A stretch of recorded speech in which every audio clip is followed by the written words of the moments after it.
15 अगस्त 1947। 200 सालों की गुलामी सहने के बाद भारत अंग्रेजों के क्रूर शासन से आजाद हो चुका था।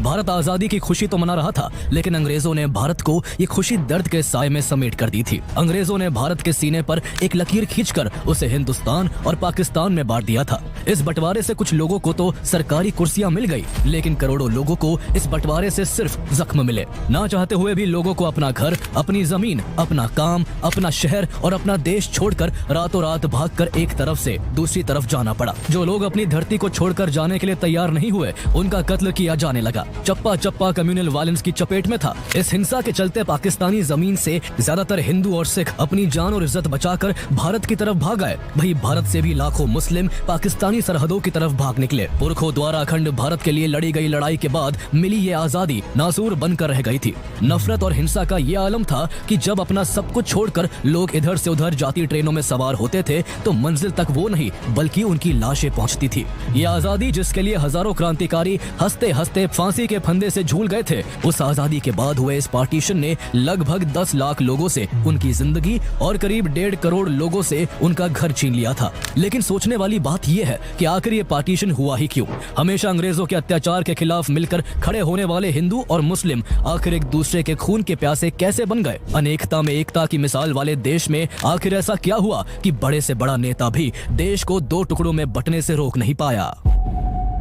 ब्रिटिश इंडिया के समय भारत में कई प्रिंसली स्टेट्स थी, जहां राजाओं की सत्ता थी और वहां ब्रिटिशर्स इनडायरेक्टली रूल करते थे, जबकि बाकी के इंडिया पर उनका डायरेक्ट रूल था। अंग्रेजों की नीतियों और उनके अत्याचार के खिलाफ 1857 में ही एक बड़े आंदोलन की शुरुआत हो चुकी थी। इस साल हिंदुओं और मुस्लिमों ने एक साथ मिलकर अंग्रेजों के खिलाफ विद्रोह किया था। उस दौरान ईस्ट इंडिया कंपनी ने एनफील्ड P53 राइफल इंट्रोड्यूस की थी, जिसे लोड करने के लिए सोल्जर्स को ग्रीस कार्ट्रिजेस के एंड को दांतों से काटना पड़ता था। कार्ट्रिजेस में गाय और सुअर की चर्बी होने की बात फैल जाने से दोनों धर्मों के सिपाहियों ने मिलकर देश में विद्रोह की ऐसी ज्वाला भड़काई कि अंग्रेजों की भारत में सत्ता खोते खोते बच पाई थी। 1857 की क्रांति के मात्र 2 साल बाद ही बंगाल में भी इंडिगो रिवॉल्ट तेज हो गया था। इस तरह साल और फिर दशक बदलते गए और धीरे धीरे पूरे देश में अंग्रेजों के खिलाफ एक माहौल बनने लगा। जो भी आंदोलन होते थे, उनमें हिंदू और मुस्लिम समेत हर कम्युनिटी के लोग एक ही सुर में ब्रिटिश गवर्नमेंट का विरोध करते। ये वो समय था जब लोगों में रिलीजन से ज्यादा नेशनलिज्म की भावना थी।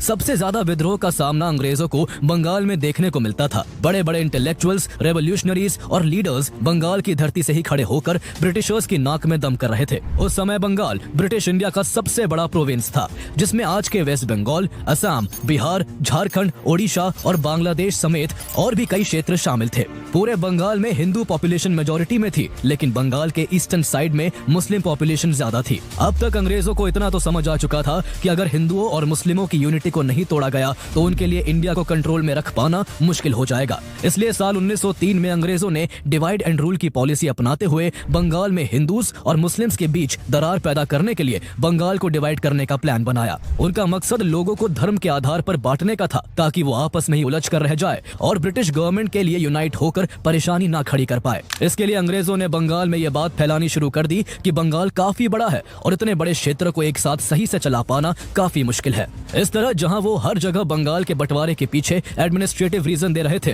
तो वही ईस्टर्न साइड जहां मुस्लिम कम्युनिटी मेजोरिटी में थी, अंग्रेजों द्वारा उन्हें ये बोला जा रहा था कि बंगाल के इतने बड़े होने की वजह से इस साइड गवर्नमेंट की पॉलिसीज का बेनिफिट नहीं पहुंच पाता है। लेकिन डिवीजन के बाद इस क्षेत्र पर खास ध्यान दिया जाएगा। इसके बाद 20 जुलाई 1905 को बंगाल डिवीजन का अनाउंसमेंट कर दिया गया, जिसका बंगाल के लोगों ने भारी विरोध किया। तब तक इंडियन नेशनल कांग्रेस भारतीय लोगों की आवाज बन चुकी थी और कांग्रेस के नेताओं ने भी इस डिवीजन के फैसले का पुरजोर विरोध किया। कांग्रेस लीडर्स को पता था कि ये सब अंग्रेज केवल लोगों को धर्म के आधार पर बांटने के लिए कर रहे हैं, लेकिन इतने विरोध के बावजूद 16 अक्टूबर 1905 को बंगाल को 2 हिस्सों में बांट दिया गया। पहला वेस्टर्न साइड बंगाल ओडिशा और बिहार जैसे क्षेत्रों को मिलाकर बंगाल बना रहा, जबकि दूसरा ईस्टर्न साइड बंगाल और असम को मिलाकर ईस्टर्न बंगाल एंड असम बना दिया गया। इस डिवीजन से ये हुआ कि जो मुस्लिम कम्युनिटी विभाजन से पहले बंगाल में माइनॉरिटी में थी, वो अब ईस्टर्न बंगाल एंड असम में मेजोरिटी में आ चुकी थी।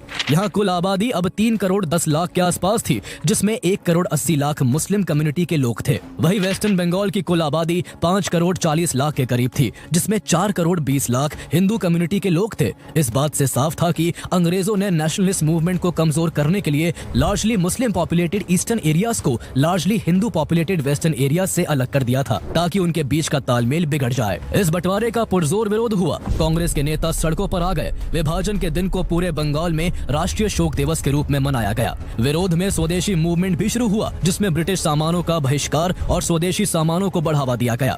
धीरे धीरे यह आंदोलन पूरे देश में फैलने लगा। बाल गंगाधर तिलक ने इस आंदोलन का प्रचार बंबई और पुणे में किया। वही अजीत सिंह और लाला लाजपत राय ने पंजाब और उत्तर प्रदेश में इस आंदोलन को फैलाने का काम किया।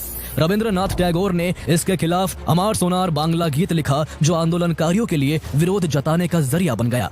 1906 में कलकत्ता में हुए कांग्रेस अधिवेशन की अध्यक्षता दादा भाई नौरोजी ने की, जहां पहली बार अंग्रेजों से सेल्फ गवर्नेंस की मांग रखी गई। इस तरह भारत में एक बार फिर नेशन वाइड मूवमेंट की शुरुआत हो गई। लेकिन इस दौरान वो भी हो रहा था जो ब्रिटिशर्स चाहते थे। अब ईस्टर्न बंगाल एंड असम में मुस्लिम पॉपुलेशन मेजोरिटी में थी, इसलिए कई मुस्लिम एक्टिविस्ट ने इस विभाजन को एक अपॉर्चुनिटी के रूप में देखा। वो जिस तरह पहले कांग्रेस के साथ मिलकर अंग्रेजों का विरोध करते थे, इस बार उन्होंने ऐसा नहीं किया, बल्कि इसके ऑपोजिट कई मुस्लिम नेताओं ने अंग्रेजों का सपोर्ट करते हुए पार्टीशन के खिलाफ जारी मूवमेंट का विरोध किया। वो इस पार्टीशन से खुश थे, क्योंकि अब उन्हें लगता था कि ईस्ट बंगाल की वजह से उन्हें ज्यादा पॉलिटिकल और सोशल कंट्रोल मिलेगा।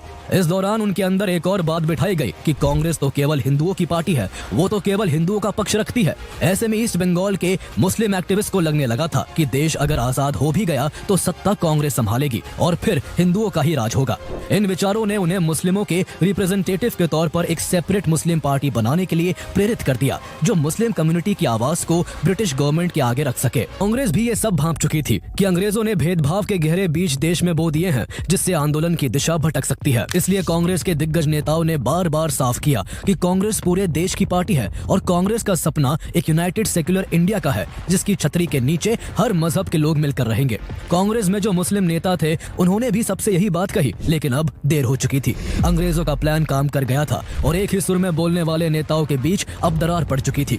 कुछ मुस्लिम नेताओं ने कांग्रेस के बराबर में मुस्लिम कम्युनिटी के रिप्रेजेंटेशन के नाम पर एक इंडिपेंडेंट ऑर्गेनाइजेशन बनाने का फैसला किया। इसके गठन के लिए सितंबर 1906 में लखनऊ में एक बैठक आयोजित की गई, जिसमें भारत के कई मुस्लिम प्रतिनिधियों ने भाग लिया। इस बैठक में पॉलिटिकल पार्टी के फॉर्मेशन पर विचार किया गया।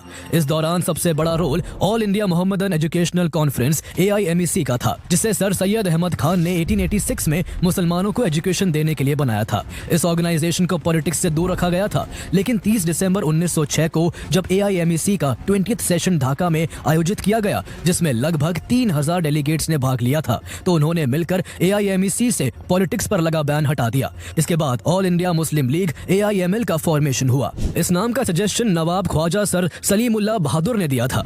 इस तरह ऑल इंडिया मुस्लिम लीग का गठन हुआ, जिसके फाउंडर्स ख्वाजा सलीमुल्लाह, विकारुल मुल्क, सैयद अमीर अली, सैयद नबीउल्लाह, खान बहादुर गुलाम और मुस्तफा चौधरी थे। लीग के पहले ऑनरी प्रेसिडेंट सर सुल्तान मोहम्मद शाह बने। ऑल इंडिया मुस्लिम लीग अपने फॉर्मेशन के बाद कई पहलुओं पर काम करने में लगी हुई थी। एक तरफ उसके लीडर्स देश भर के मुसलमानों का समर्थन कांग्रेस से मुस्लिम लीग की तरफ शिफ्ट करने की कोशिश में लगे थे, तो दूसरी ओर ब्रिटिश गवर्नमेंट की गुड बुक्स में रहने के लिए मुस्लिम लीग के लीडर्स ब्रिटिशर्स के प्रति खूब वफादारी दिखा रहे थे। इसका असर ये हो रहा था कि लीग द्वारा जब भी मुस्लिम कम्युनिटी के हितों और अधिकारों के लिए कोई मांग उठाई जाती, तो अंग्रेज उस पर खास ध्यान देते थे। ऐसे में 1908 में मुस्लिम लीग ने अमृतसर में एक अधिवेशन आयोजित किया, जिसमें मुस्लिमों के लिए सेपरेट इलेक्टोरेट की मांग उठाई गई। इसके बाद ब्रिटिश गवर्नमेंट सुधार के नाम पर 1909 में मॉर्ली मिंटो रिफॉर्म्स लेकर आती है, जिसमें सेपरेट इलेक्टोरेट्स का सिस्टम लागू कर दिया गया। इसके तहत सिर्फ मुस्लिम लोग ही मुस्लिम कैंडिडेट्स के लिए वोट कर सकते थे। ये सब साफ तौर पर हिंदू और मुस्लिम कम्युनिटी के बीच की खाई को और भी गहरा करने के लिए किया गया था। यही से देश में कम्युनलिज्म बढ़ता चला गया और भारत में पहली बार रिलीजन के नाम पर पोलराइजेशन की शुरुआत हो गई। कांग्रेस ने मॉर्ली मिंटो रिफॉर्म्स का पुरजोर विरोध किया, लेकिन कुछ नहीं हो सका। मुस्लिम लीग ने सेपरेट इलेक्टोरेट हासिल करके न केवल कांग्रेस को एक डिप्लोमेटिक और आइडियोलॉजिकल हार दी, बल्कि इससे लीग ने भारतीय मुस्लिमों का भी भरपूर समर्थन हासिल किया। अब मुस्लिम कम्युनिटी की एक बड़ी तादाद को लगने लगा था कि मुस्लिम लीग ही उनके लिए ज्यादा बेनिफिशियल है।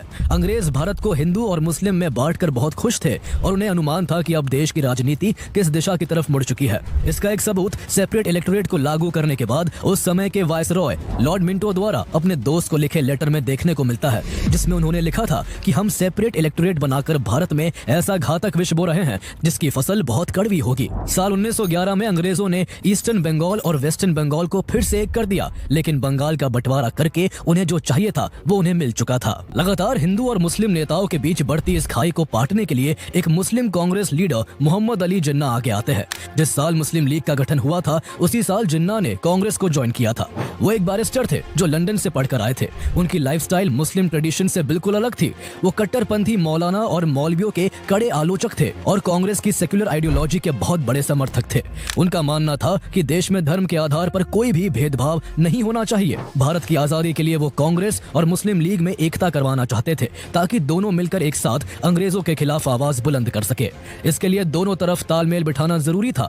इसलिए जिन्ना कांग्रेस में रहते हुए साल 1913 में मुस्लिम लीग को भी ज्वाइन कर लेते हैं। अब कांग्रेस और मुस्लिम लीग के बीच जिन्ना एक ब्रिज की तरह बन गए थे। उन्हीं के प्रयासों से 1916 में मुस्लिम लीग और कांग्रेस का ज्वाइंट सेशन हुआ, जिसमें दोनों पार्टियों के बीच लखनऊ पैक्ट साइन हुआ। इस पैक्ट के तहत पॉलिटिकल पार्टीज ने रिलीजियस माइनॉरिटीज को प्रोविंशियल लेजिस्लेचर्स में पार्टिसिपेशन देने का फैसला किया। मुस्लिम लीग के लीडर्स ने भी इंडियन सोवरेनिटी के लिए कांग्रेस लेड मूवमेंट के साथ एकजुट होने पर सहमति जताई। चूंकि जिन्ना का इस दौरान अहम रोल था और वो हिंदू मुस्लिम एकता की बातें करते थे, इस वजह से सरोजिनी नायडू ने जिन्ना को ambassador of Hindu and Muslim unity का टैग तक दे दिया था। लेकिन उस वक्त ना तो उन्हें और ना किसी और को यह पता था कि आगे चलकर सब कुछ बदलने वाला है। लखनऊ पैक्ट से कांग्रेस के कई बड़े नेता खुश नहीं थे। उन्हें यह लगा कि कांग्रेस ने कहीं ना कहीं इस पैक्ट के चलते अपने सेक्युलर प्रिंसिपल से कॉम्प्रोमाइज किया है। यह वो समय था जब कांग्रेस मुस्लिम लीग से कहीं ना कहीं बैकफुट पर जा रही थी। इसी दौरान गांधी जी साउथ अफ्रीका से लौटकर कांग्रेस ज्वाइन कर लेते हैं। उन्होंने जब नॉन वायलेंस के मेथड से 1917 में बिहार में चंपारण सत्याग्रह किया तो लाखों लोगों के लिए वो आजादी की उम्मीद बन गए। उस दौरान 1919 में देश में खिलाफत मूवमेंट भी शुरू हो चुका था। इसे इंडियन मुस्लिम्स ने एलाइड पावर्स की उन नीतियों के विरोध में शुरू किया था जो वर्ल्ड वॉर 1 में ओटोमन एम्पायर की हार के बाद उस पर लागू की गई थी। गांधी जी ने इस मूवमेंट को हिंदू मुस्लिम यूनिटी के एक बड़े अवसर के रूप में देखा। उन्होंने कहा कि अगर कांग्रेस हिंदू मुस्लिम एकता की बात करती है तो खिलाफत मूवमेंट से उसे जुड़ना चाहिए। इसके बाद कांग्रेस भी इस मूवमेंट से जुड़ गई और कांग्रेस ने जगह जगह जाकर लोगों को इस मूवमेंट से जोड़ा। इस तरह एक बार फिर हिंदू और मुस्लिम नेताओं के बीच एकता देखने को मिली और दोनों पार्टियों ने अंग्रेजों के खिलाफ मिलकर आवाज उठाई। लेकिन जिन्ना ना तो खिलाफत मूवमेंट के सपोर्टर थे और ना ही वो गांधी जी के मेथड से खुश थे। 1920 में जब गांधी जी ने नॉन कोऑपरेशन मूवमेंट शुरू किया तो जिन्ना ने इसका खुलेआम विरोध किया। यहाँ तक कि इसके चलते इस साल जिन्ना ने कांग्रेस को भी छोड़ दिया। जिन्ना को लगता था कि गांधी जी का अप्रोच कम्युनल यूनिटी को कमजोर कर रहा है और ये तरीका मुस्लिम्स के इंटरेस्ट को प्रॉपर्ली रिप्रेजेंट नहीं करता। इसके बाद जिन्ना ने मुस्लिम लीग के प्रेसिडेंट के तौर पर काम करना जारी रखा, लेकिन वो तब भी हिंदू मुस्लिम यूनिटी को लेकर ही आगे बढ़ रहे थे। हालांकि 1922 में खिलाफत आंदोलन के खत्म होने के बाद पॉलिटिकल सिनेरियो फिर से बदल गया। कांग्रेस और मुस्लिम लीग के बीच फिर से खटास आ चुकी थी। इस बीच जहां मुस्लिमों के लिए मुस्लिम लीग एक ताकत बनकर उभर रही थी और कांग्रेस सेक्युलरिज्म की राह पकड़े हुए थी, ऐसे में देश में हिंदू महासभा और आरएसएस जैसे हिंदू नेशनलिस्ट ग्रुप्स भी मजबूती से हिंदुओं के अधिकारों की मांग उठा रहे थे। इस तरह देश में एक बार फिर से कम्युनलिज्म तेजी से बढ़ने लगा था। अब बात देश से ज्यादा अपने अपने धर्म के लोगों की सुरक्षा और अधिकारों की होने लगी थी। ये कम्युनलिज्म देश में तेजी से फैल रहा था। हिंदू मुस्लिम कम्युनिटीज के बीच म्यूचुअल ट्रस्ट अपने लोएस्ट पॉइंट पर पहुंच चुका था, जिसका बड़ा असर ये हुआ कि देश के कई शहरों में दंगे भड़क उठे। माहौल ऐसा बन चुका था कि सिर्फ आम लोगों का ही स्टैंड रिलीजन के बेसिस पर शिफ्ट नहीं हुआ था, बल्कि अब कांग्रेस के बड़े बड़े नेता भी कम्युनलिज्म की राह पकड़ चुके थे। 1921 में जहां कांग्रेस पार्टी में 11% मुस्लिम डेलीगेट्स थे, वो 1923 तक घटकर 4% से भी कम रह गए। इस तरह कांग्रेस के बहुत से मुस्लिम नेताओं ने मुस्लिम लीग ज्वाइन कर ली, जो कांग्रेस के हर फैसले में टांग अड़ाने लगे। साल 1928 में जब ब्रिटिशर्स ने साइमन कमीशन को बिना इंडियन लीडर्स से डिस्कस किए थोप दिया था, तब इसके जवाब में कांग्रेस के दिग्गज नेता मोतीलाल नेहरू ने नेहरू रिपोर्ट जारी की, जिसमें dominion status, federation of British India and Indian states और जॉइंट इलेक्टोरेट्स जैसे कई इंपॉर्टेंट पॉइंट्स थे। लेकिन इस रिपोर्ट से मुस्लिम लीग आग बबूला हो गई और इस प्रपोजल का जमकर विरोध किया। उन्हें सबसे ज्यादा परेशानी जॉइंट इलेक्टोरेट सिस्टम के सुझाव से थी, उन्हें डर था कि इस तरह मुस्लिम मेजॉरिटी प्रोविंसेस में उनकी पॉलिटिकल पावर कमजोर हो सकती है। इस बार मोहम्मद अली जिन्ना भी कांग्रेस के इस फैसले के विरोध में खुलकर खड़े थे। इसको लेकर मार्च 1929 में मुस्लिम लीग का दिल्ली में सेशन हुआ, जिसमें मोहम्मद अली जिन्ना ने मुस्लिम व्यू पॉइंट्स को लेकर 14 पॉइंट्स तैयार किए। इनमें कई डिमांड्स थी, जैसे कि सभी लेजिस्लेचर्स और इलेक्टेड बॉडीज में मुस्लिम्स की एडिक्वेट रिप्रेजेंटेशन हो, किसी भी मुस्लिम मेजॉरिटी प्रोविंस को माइनॉरिटी में ना बदला जाए और गवर्नमेंट सर्विसेज और सेल्फ गवर्निंग बॉडीज में मुस्लिम्स की उचित भागीदारी हो। इसके अलावा एक मांग ये भी थी कि सेंट्रल और स्टेट कैबिनेट्स में 1/3 मुस्लिम मेंबर्स हो और किसी भी लेजिस्लेचर में कोई बिल तभी पास हो जब 3/4 माइनॉरिटी कम्युनिटी उसे अपने हितों के खिलाफ ना माने। जिन्ना के ये डिमांड जिन्नास 14 पॉइंट्स के नाम से फेमस हुए, जो आगे चलकर मुस्लिम लीग के फ्यूचर एजेंडास की नींव बने। जिन्ना को उम्मीद थी कि कांग्रेस उनके इन सभी पॉइंट्स को तवज्जो देगी, लेकिन कांग्रेस ने उनके अमेंडमेंट्स को स्वीकार नहीं किया। इससे नाराज होकर जिन्ना ने आगे कोई भागीदारी करने से इनकार कर दिया और ये ऐलान भी किया कि अब वो इंडियन नेशनल कांग्रेस से कोई संबंध नहीं रखेंगे। उनका पॉलिटिक्स से अब मन ऊब चुका था, इसलिए 1930 में वो पॉलिटिक्स से किनारा करके लंदन चले गए। जिन्ना के बाद मुस्लिम लीग के प्रेसिडेंट अल्लामा इकबाल बने, जिन्होंने कभी सारे जहां से अच्छा हिंदुस्तान हमारा जैसा देशभक्ति गीत लिखा था। लेकिन वही अल्लामा इकबाल पहले ऐसे मुस्लिम लीग के नेता बने जिन्होंने 29 दिसंबर 1930 को पहली बार अपने भाषण के जरिए भारत में एक अलग मुस्लिम राज्य की मांग की। उन्होंने अपने भाषण में कहा कि Punjab, North West Frontier Province, Sindh और बलोचिस्तान को मर्ज करके एक सिंगल मुस्लिम स्टेट बना देना चाहिए।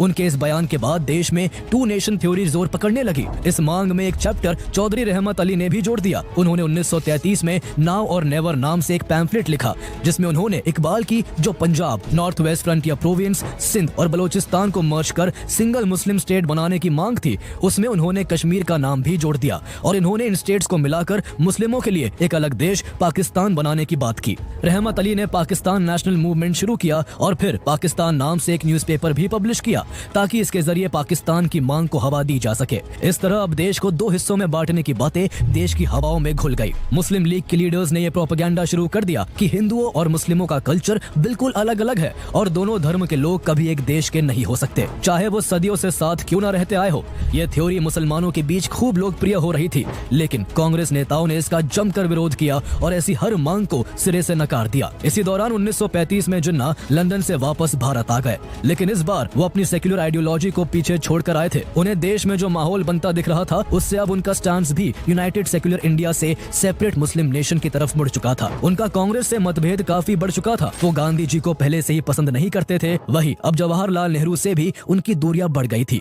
इसी बीच Britishers government of India act 1935 लेकर आते हैं, जिसका मकसद भारत की गवर्नमेंट के लिए फर्दर प्रोविजंस बनाने का था। यह एक्ट भारतीयों को ज्यादा पॉलिटिकल पावर और रिस्पॉन्सिबिलिटी देने की दिशा में एक इम्पोर्टेंट स्टेप था। 1937 में इसी गवर्नमेंट ऑफ इंडिया एक्ट के तहत कांग्रेस और मुस्लिम लीग जैसी पार्टियों के बीच प्रोविंशियल इलेक्शंस हुए, जिसमें मुस्लिम लीग को बुरी हार का सामना करना पड़ा।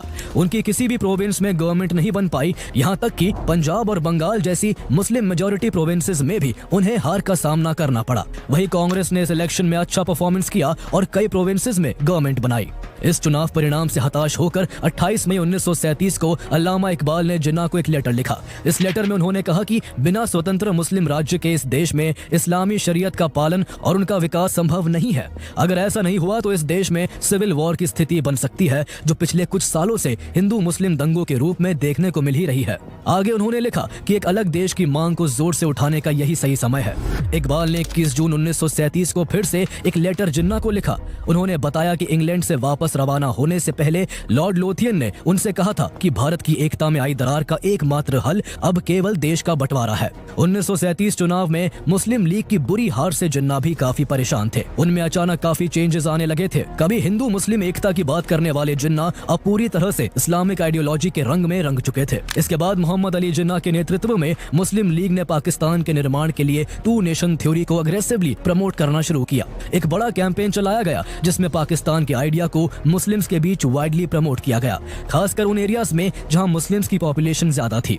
मुस्लिम्स को बार बार ये बोला गया कि कांग्रेस एक हिंदू पार्टी है और वो केवल हिंदूज के इंटरेस्ट को रिप्रेजेंट करती है। 1940 में लाहौर अधिवेशन में जिन्ना ने एक अलग राष्ट्र के रूप में पाकिस्तान के निर्माण को लेकर एक भाषण दिया, जिसमें उन्होंने कहा कि भारत में हिंदू आबादी ज्यादा है और डेमोक्रेसी में सरकारें वोट से ही बनती हैं। ऐसे में यहाँ सत्ता हमेशा हिंदुओं के पास ही रहेगी और भारत में मुस्लिमों के साथ हमेशा डिस्क्रिमिनेशन होगा, इसलिए सब मुस्लिम एक हो जाओ और एक अलग देश की फॉर्मेशन के लिए जी जान लगा दो। इसी बीच सेकेंड वर्ल्ड वॉर भी तेजी पकड़ चुका था। युद्ध में अंग्रेजों को सैनिकों की जरूरत थी और वो इस वॉर में इंडियंस का सपोर्ट चाहते थे। 22 मार्च 1942 को सर स्टैफोर्ड क्रिप्स ने कांग्रेस के साथ नेगोशिएशन शुरू किए ताकि ब्रिटेन को वर्ल्ड वॉर 2 में इंडियन सपोर्ट मिल सके, पर कांग्रेस में गरम दल के नेता और कई बुद्धिजीवी इसके लिए राजी नहीं हुए। लेकिन गांधी जी ने इसे एक अपॉर्चुनिटी की तरह देखा। उन्होंने वॉर में ब्रिटिशर्स की मदद के लिए इंडियन सोल्जर्स की भर्ती का समर्थन किया, लेकिन इस सपोर्ट के बदले उन्होंने भारत की आजादी की मांग कर दी।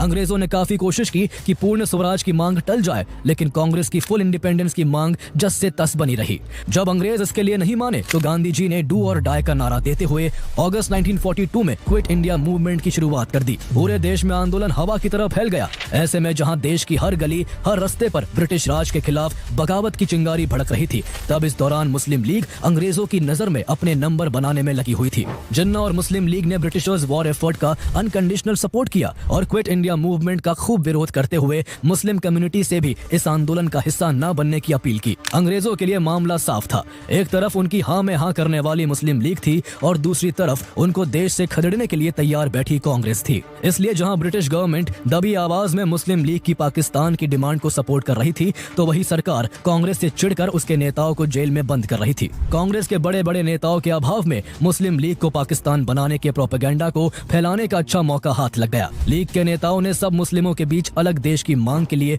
आवाज उठाने की अपील की। खासकर Punjab, North West Frontier Province, Sindh, Balochistan और बंगाल जैसे मुस्लिम मेजोरिटी क्षेत्रों में इस बात को जन जन तक पहुंचाया गया।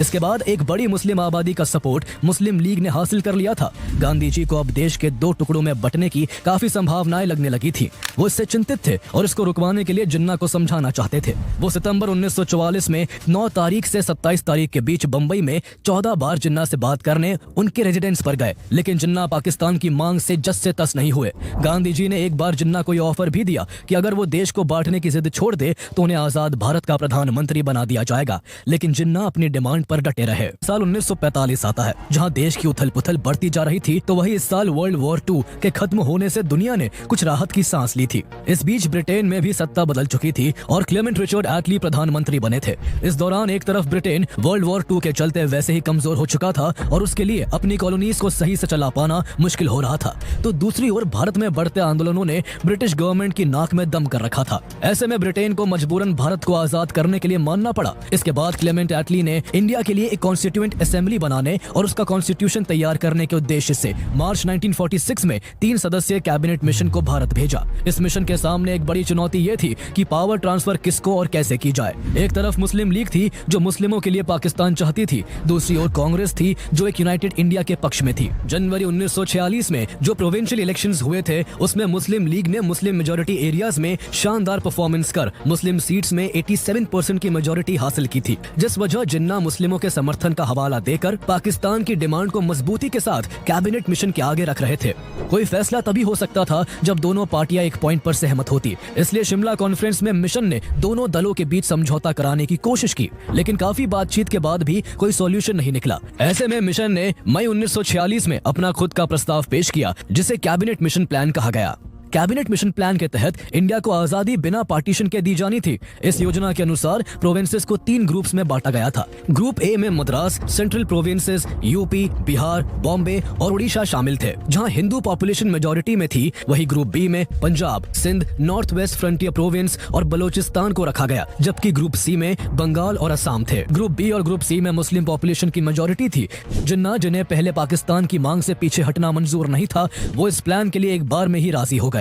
इस योजना में उन्हें पाकिस्तान से भी ज्यादा फायदा नजर आ रहा था, लेकिन कांग्रेस ने इस प्लान को रिजेक्ट कर दिया, क्योंकि कांग्रेस को हिंदू मुस्लिम मेजोरिटी के आधार पर प्रोविंसेस की ग्रुपिंग मंजूर नहीं थी। कांग्रेस इस योजना में बदलाव चाहती थी, जबकि जिन्ना इस प्लान में जरा सा भी चेंज नहीं चाहते थे। जहां दोनों पार्टियों के एक पॉइंट पर एग्री ना होने से ये प्लान भी फेल हो गया, तो वही इसके बाद भी ऐसी बहुत सी चीजें हुई जिसने दोनों पार्टियों के बीच तनाव बढ़ा दिया। जिन्ना हर हाल में एक अलग मुल्क चाहते थे, और जब उन्हें लगा कि आसानी से बात नहीं बनेगी, तो उन्होंने पाकिस्तान की डिमांड को लेकर पूरे देश के मुस्लिम्स को जोरदार तरीके से आगे आने को कहा। जिन्ना ने 16 अगस्त 1946 को डायरेक्ट एक्शन डे का ऐलान कर दिया, जिसका मकसद पाकिस्तान के फॉर्मेशन को लेकर ब्रिटिश गवर्नमेंट और कांग्रेस पर प्रेशर डालना था। उन्होंने अपने भाषण में कांग्रेस को धमकाते हुए कहा कि हम युद्ध नहीं चाहते, पर अगर आप युद्ध चाहते हैं तो हमें ये मंजूर है। या तो हमारे पास डिवाइडेड इंडिया होगा या फिर एक डिस्ट्रॉयड इंडिया होगा। यह भाषण देश में कैसी स्थिति बना देगा ये शायद किसी ने सोचा भी नहीं होगा। मुस्लिम लीग के लोग तुरंत एक्टिव हो गए और उन्होंने सभी मुस्लिम्स को सड़कों पर उतरने को कहा।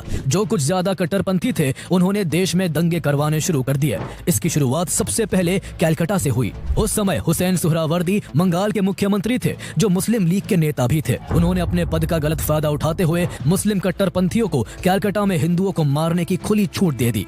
कैलकाटा में हिंदू पॉपुलेशन मेजॉरिटी में थी, इसलिए मुस्लिम लीग हिंदुओं को मारकर या भगाकर कैलकाटा से खाली करना चाहती थी, ताकि कैलकाटा में मुस्लिम आबादी ही बचे और कलकत्ता पाकिस्तान का हिस्सा बन जाए। हुसैन सुहरावर्दी ने पुलिस के भी हाथ बांध दिए ताकि कोई बीच बचाव के लिए ना आ सके।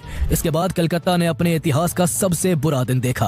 वहाँ बड़े पैमाने पर खून खराबा होने लगा। पहले ही दिन हजारों हिंदू मारे गए, जिसके जवाब में हिंदू गुट भी यूनाइट होकर रिटेलिएट करने लगे। इससे खून खराबा दोगुना हो गया। मुस्लिम लीग द्वारा फैलाई गई इस क्रूर और निर्मम घटना को द ग्रेट कैलकाटा किलिंग्स के नाम से भी जाना जाता है। यह वायलेंस बाद में नोआखली, बिहार, पंजाब, उत्तर प्रदेश और नॉर्थ वेस्टर्न फ्रंटियर प्रोविंस जैसे अन्य रीजन्स में भी फैल गया।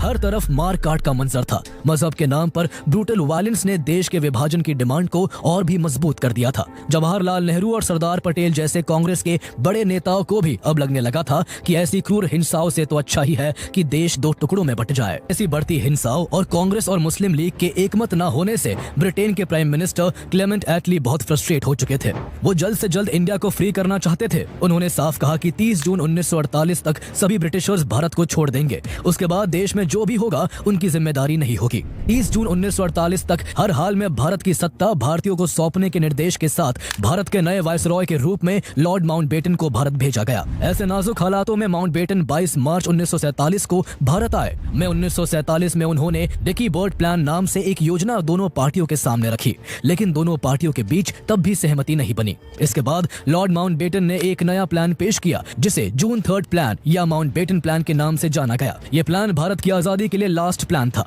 इस प्लान के हिसाब से देश को डिवाइड करके दो इंडिपेंडेंट नेशंस इंडिया और पाकिस्तान में बांटना था। दोनों नेशंस को ऑटोनॉमी और सोवर्निटी दी जाती, यानी वो अपने इंटरनल और एक्सटर्नल मैटर्स पर पूरा कंट्रोल रख सकते थे। साथ ही दोनों नेशंस को अपना कॉन्स्टिट्यूशन बनाने का अधिकार था। इस प्लान को कांग्रेस और मुस्लिम लीग दोनों ने एक्सेप्ट कर लिया। इस प्लान को इंडियन इंडिपेंडेंस एक्ट 1947 के जरिए इंप्लीमेंट किया गया, जिसे ब्रिटिश पार्लियामेंट में पास किया गया और 18 जुलाई 1947 को रॉयल एसेंट मिल गया। इसी इंडियन इंडिपेंडेंस एक्ट 1947 के तहत पंजाब और बंगाल का पार्टीशन किया गया, जिसमें ईस्ट पंजाब और वेस्ट बंगाल भारत में रहे, जबकि वेस्ट पंजाब और ईस्ट बंगाल को पाकिस्तान में शामिल कर दिया गया। सिंध और north Western Frontier province NWFP ने पाकिस्तान में ज्वाइन करने का फैसला किया। इस तरह Sindh, North Western Frontier Province, Balochistan, West Punjab, East Bengal और सिलेट को मिलाकर पाकिस्तान बना। इसके अलावा सभी प्रिंसली स्टेट्स को चॉइस दी गई कि या तो वो इंडिया या पाकिस्तान में से किसी एक को ज्वाइन कर सकते हैं या फिर इंडिपेंडेंट रह सकते हैं। पावर ट्रांसफर की डेट 15 अगस्त 1947 तय की गई थी, जिस दिन भारत और पाकिस्तान दोनों को आजादी मिलनी थी। लेकिन लॉर्ड माउंटबेटन के लिए एक ही दिन दो अलग अलग जगहों पर जाकर पावर हैंडओवर करना पॉसिबल नहीं था। इसलिए 14 अगस्त को पाकिस्तान को इंडिपेंडेंट किया जाता है और अगला दिन 15 अगस्त भारत की आजादी का दिन बनता है। लेकिन सबसे बड़ी बात इस दौरान ये थी कि देश दो हिस्सों में बंट तो गया, लेकिन किस देश का बॉर्डर कहां लगता है यह आजादी के दिन तक भी अंग्रेजों ने नहीं बताया था। दरअसल जून 1947 में ही बाउंड्रीज को तय करने के लिए सर साइरिल रैडक्लिफ की अध्यक्षता में बाउंड्री कमीशन का गठन किया गया था।